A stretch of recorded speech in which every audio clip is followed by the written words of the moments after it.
రకుల్ ప్రీత్ సింగ్ త్వరలో పెళ్లి చేసుకోబోతున్న సంగతి తెలిసిందే. చాలా కాలంగా ఆమె నిర్మాత జాకీ భగ్నానీతో డేటింగ్లో ఉంది. త్వరలోనే ఈ జంట పెళ్లిపీటలెక్కబోతోంది. గోవాలో వీరి వివాహానికి ఏర్పాట్లు ముమ్మరంగా జరుగుతున్నాయని వినికిడి. ఇదిలా ఉండగా రకుల్ ప్రీత్ సింగ్, జాకీల వెడ్డింగ్ కార్డ్ ఇప్పుడు సోషల్ మీడియాలో వైరల్ అవుతోంది. దీని డిజైన్ అందరి దృష్టిని ఆకర్షించే విధంగా ఉంది.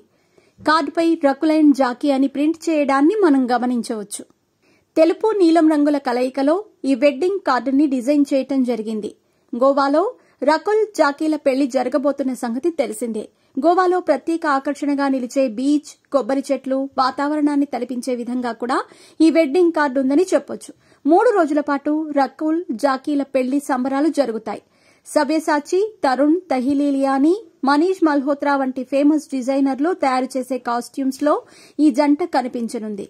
గోవాలోనే రకుల్, జాకీల ప్రేమ కథ మొదలైంది కాబట్టి తమ పెళ్లి వేడుకను కూడా ముందుగానే అక్కడ ప్లాన్ చేసుకున్నట్టు తెలుస్తుంది. ఇక రకుల్ సినీ కెరీర్ విషయంలో చాలా అనుమానాలు, ప్రశ్నలు కూడా వ్యక్తమవుతున్నాయి. పెళ్లయ్యాక కూడా రకుల్ సినిమాల్లో నటిస్తుందా లేదా అనేది ఇప్పుడు చర్చనీయాంశమైంది. అయితే రకుల్ మాత్రం ఇంకా వీటిపై క్లారిటీ అయితే ఇవ్వలేదు.